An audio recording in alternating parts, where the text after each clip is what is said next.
Me llamo Andrés y actualmente tengo un negocio de comida con mi esposa, pero cuando era más joven trabajé como repartidor de tacos por 5 años en un restaurante de una conocida franquicia.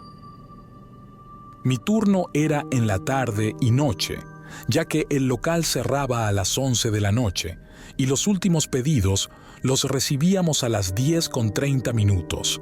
Después de esa hora, ya no aceptábamos entregas a domicilio.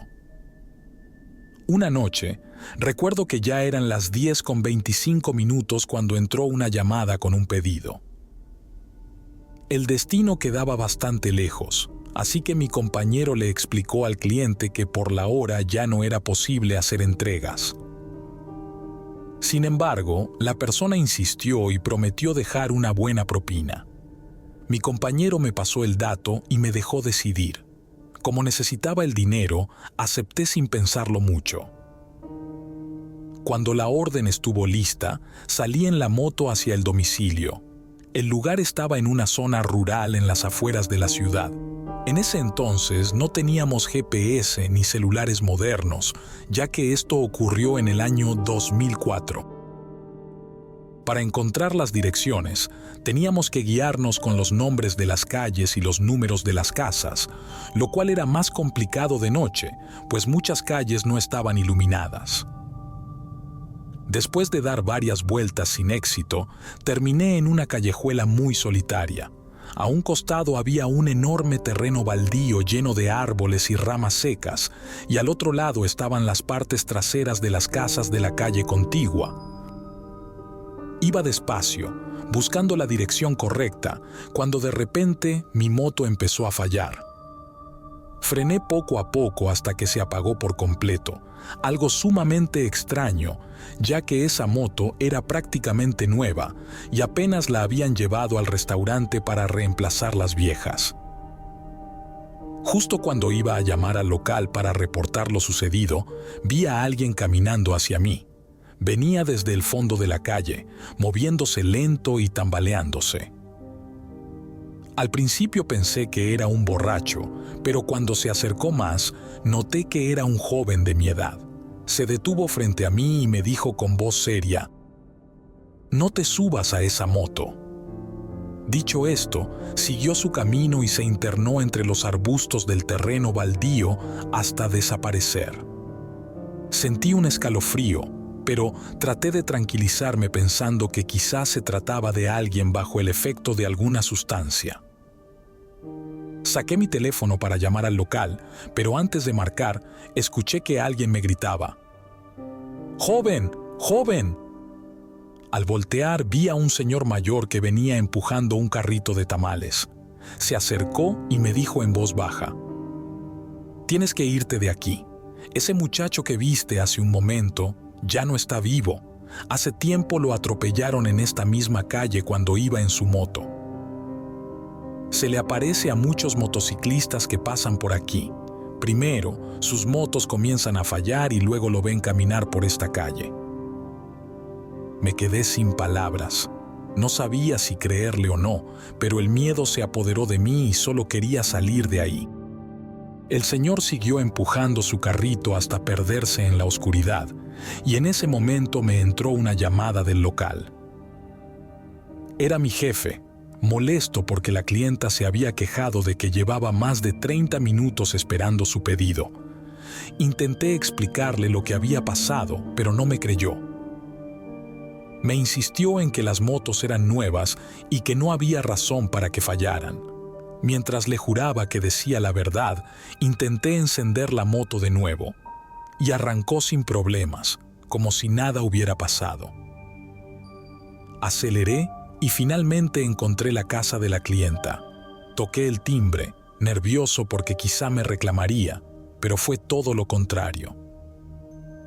Me abrió una señora muy amable que, al escuchar que me había perdido, me sonrió y me dijo que no había problema, que aún así me daría propina. Mientras sacaba el dinero, no pude evitar contarle lo que me había pasado en la calle solitaria. La señora me escuchó con atención, sin interrumpirme, pero noté que su expresión cambió cuando mencioné al joven que se había aparecido y al señor del carrito de tamales. Cuando terminé de contarle todo, me preguntó cómo era el señor. Se lo describí con detalle, pues recordaba bien su rostro y algo muy particular. Era de baja estatura. La señora se quedó en silencio unos segundos antes de decirme: ese señor se llamaba Don Nacho. Era muy conocido en la colonia por sus tamales, pero falleció hace 2 semanas. No supe cómo reaccionar. Mi mente no lograba procesar lo que acababa de escuchar.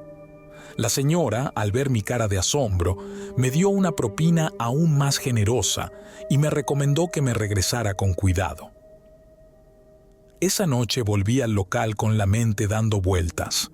Quise contarle a mi jefe lo ocurrido, pero simplemente no pude. Me fui a casa con una sensación extraña en el pecho. Esa noche casi no dormí. Después de lo sucedido, evité aceptar pedidos a zonas lejanas cuando ya era de noche. Siempre sacaba algún pretexto para que fuera otro repartidor. No descansé hasta que finalmente pude renunciar a ese trabajo. Años después, sigo recordando esa noche con la misma claridad que si hubiera ocurrido ayer. A veces me pregunto si, sin quererlo, entré a un tipo de portal donde solo había almas en pena.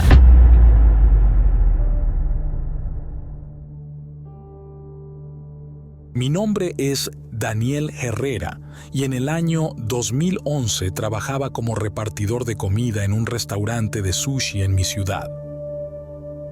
Usábamos la moto del local para las entregas y teníamos clientes frecuentes, pero había una señora de entre 65 y 70 años que llamaba con regularidad.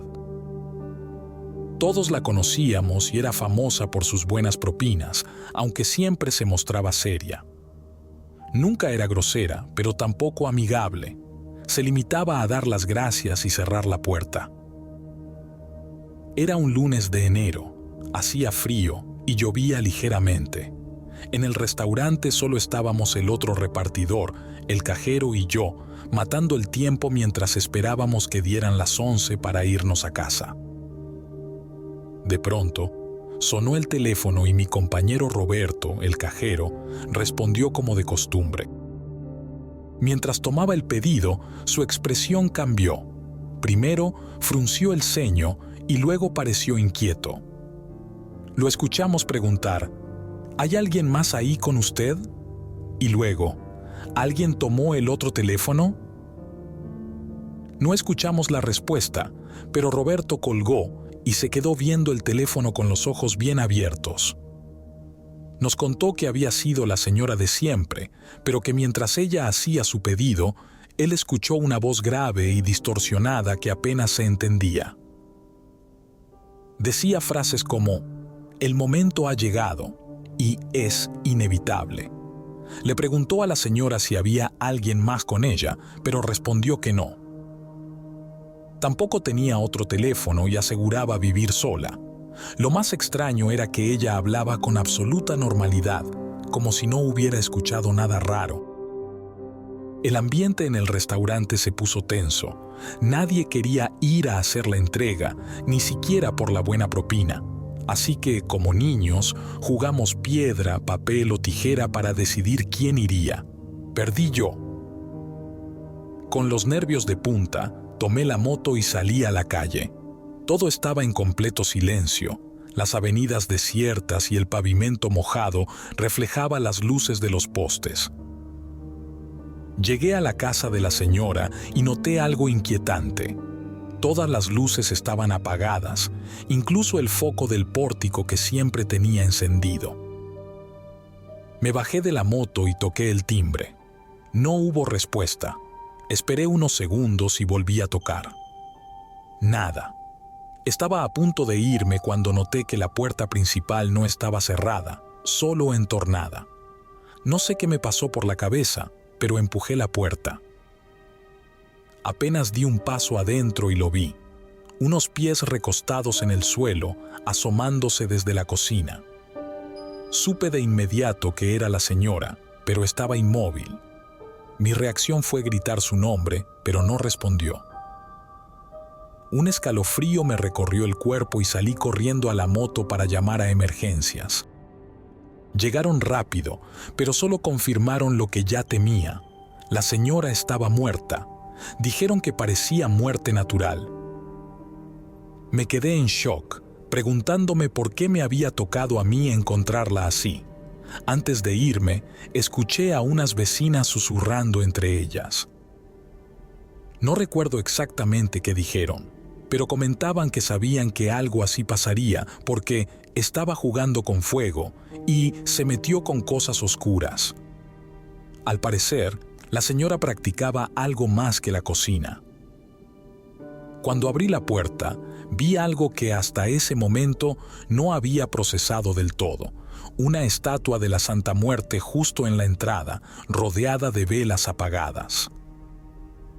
Regresé al restaurante, donde mis compañeros ya sabían lo que había ocurrido. Roberto estaba lívido y no dejaba de repetir que había escuchado la voz en el teléfono, que la advertía de lo que estaba por suceder. Esa noche terminé mi turno con un nudo en el estómago y un miedo que me duró meses. Nunca supe si la voz en la llamada era real o si mi mente me estaba jugando una mala pasada.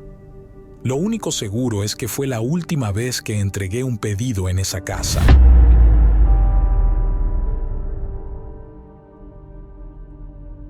Quiero compartir una experiencia muy extraña que, a pesar de los años, no puedo olvidar.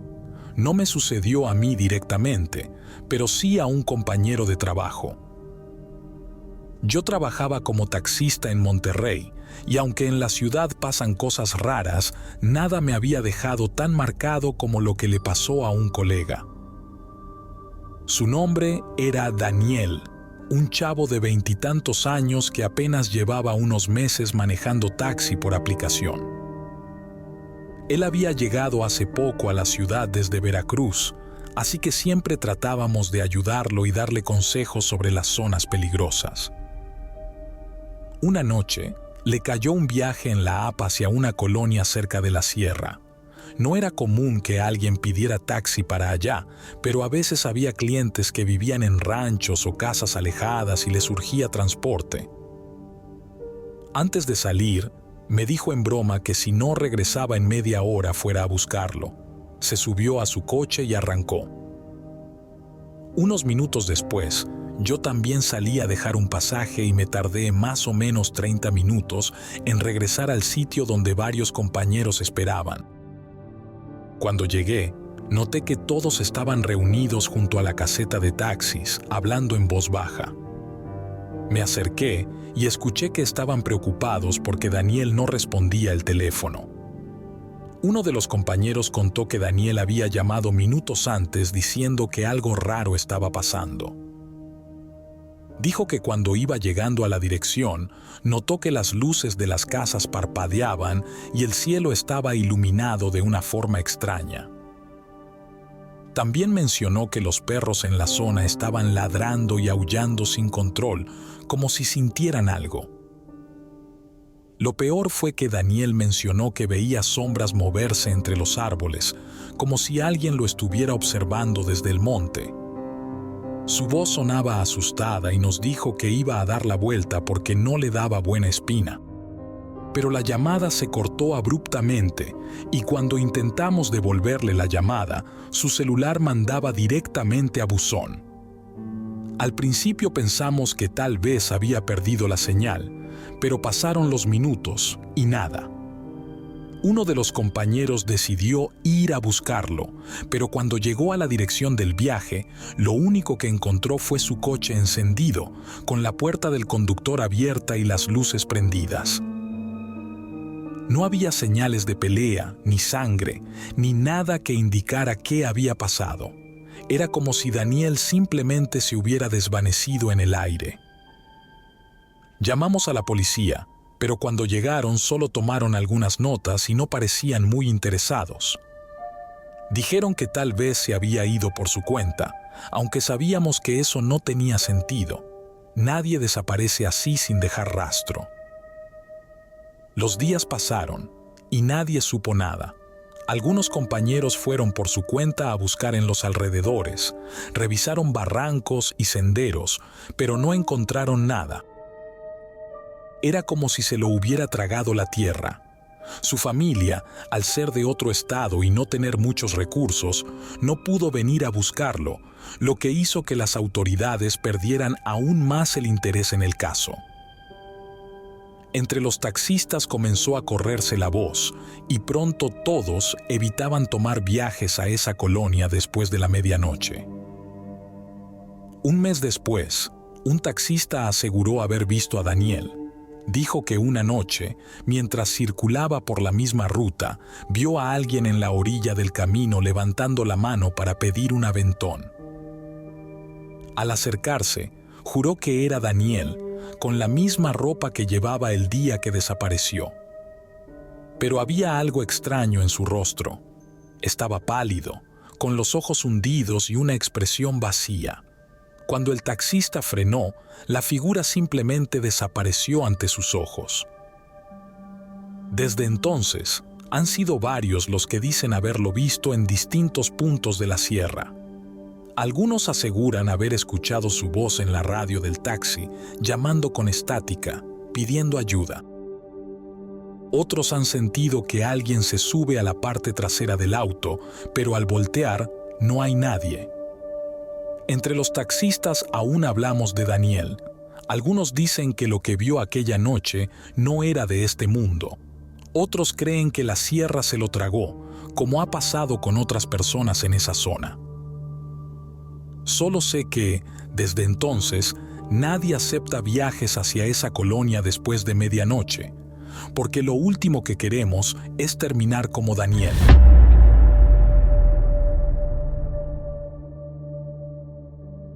Me llamo Marcela y quiero compartirles una experiencia aterradora que viví con mis hijas una noche que pedimos comida a domicilio a través de una aplicación. Pensamos que solo sería una cena tranquila, pero terminó siendo una de las noches más inquietantes de nuestras vidas. Mis dos hijas adolescentes y yo teníamos antojo de algo rápido, así que elegimos un restaurante de antojitos mexicanos que aparecía en la aplicación. Hicimos el pedido y todo parecía normal. La app mostró que el repartidor ya había recogido la comida y que tardaría unos 15 minutos en llegar. Sin embargo, el tiempo pasó y no llegaba. Al revisar nuevamente, vi algo extraño. La ubicación del repartidor estaba demasiado lejos, en un punto que no tenía sentido. Le envié mensajes pero no contestaba. Desesperada, llamé al restaurante, pero me dijeron que su responsabilidad terminaba cuando entregaban la comida al repartidor. Me sugirieron contactar con la aplicación. No quería afectar a nadie con un reporte, pero después de otros 15 minutos sin respuesta, decidí hacerlo. Desde soporte me dijeron que lo contactarían y que no tenía otros pedidos en curso, por lo que su retraso era anormal. Pasaron otros 20 minutos. Una de mis hijas, cansada de esperar, se fue a bañar. Mi hija mayor y yo nos quedamos en la sala cuando por fin sonó el timbre. Al salir, sin abrir la reja, vimos al repartidor. Era un hombre de unos 35 años, sudado y agitado. No dijo nada, solo extendió la bolsa con mala cara y se fue de inmediato en su coche.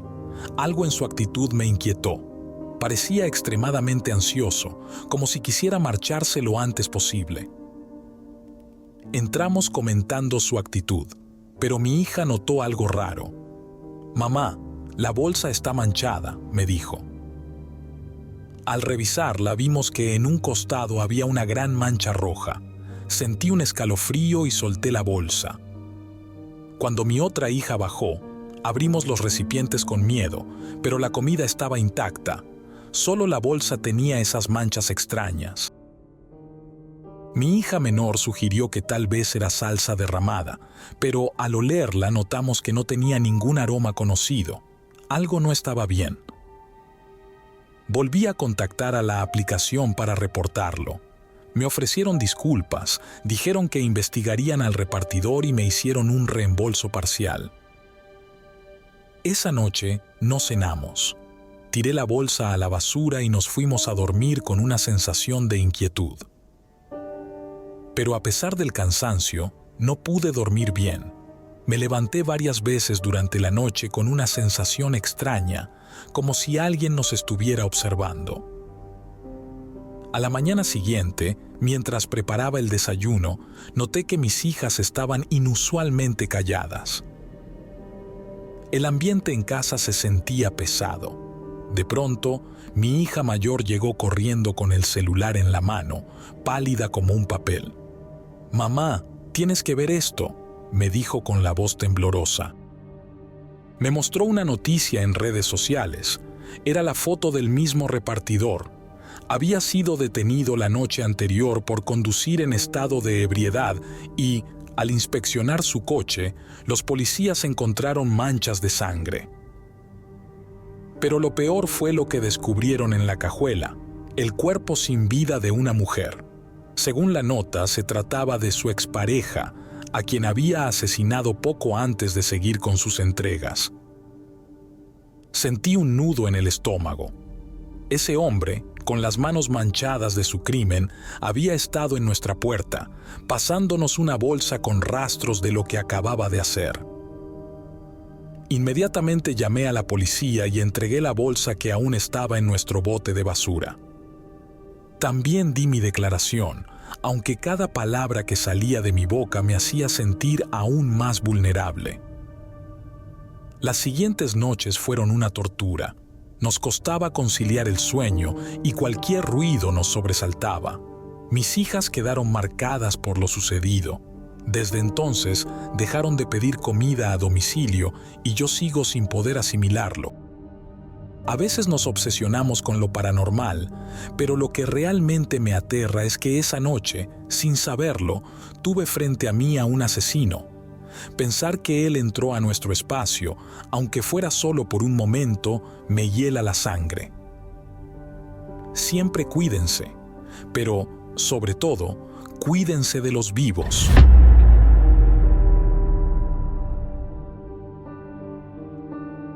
No soy miedoso, pero después de lo que me pasó en Xochimilco, ni loco vuelvo a hacer entregas de noche. Chambeo de repartidor en moto, y esa noche me tocó llevar un pedido a una zona bien pinche solitaria cerca de los canales.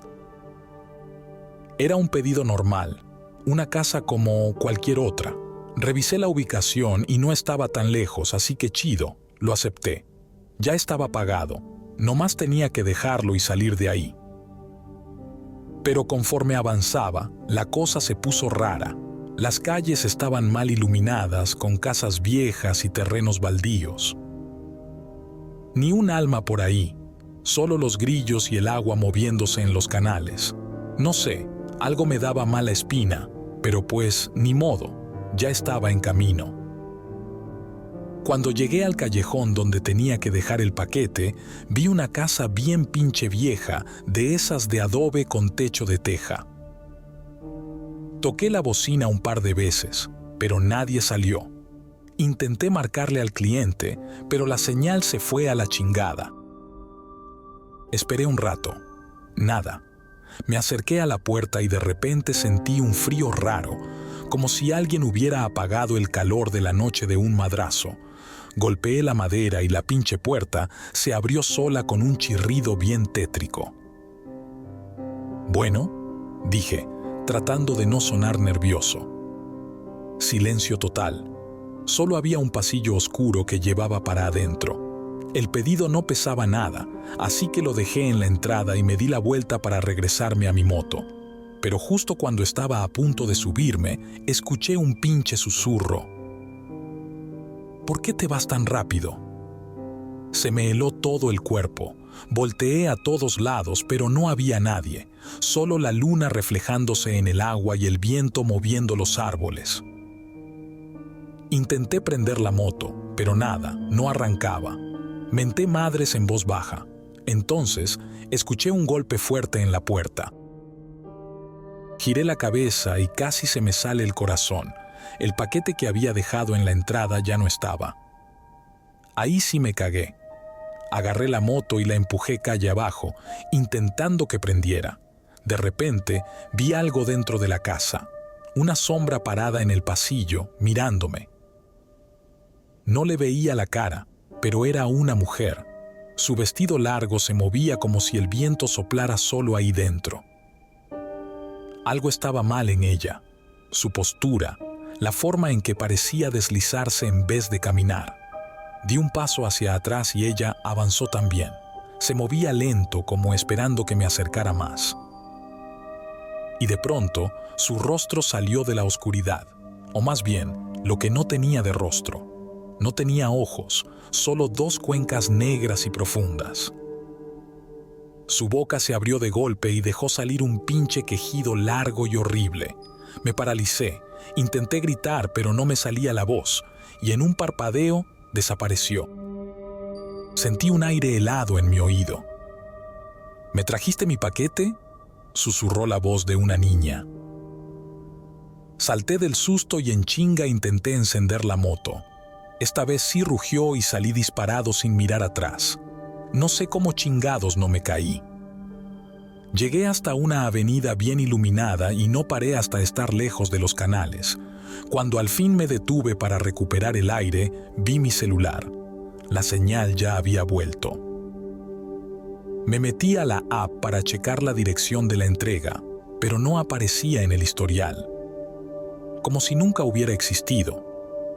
Desde esa noche, ni madre que vuelvo a aceptar pedidos en calles solitarias de Xochimilco después de la medianoche.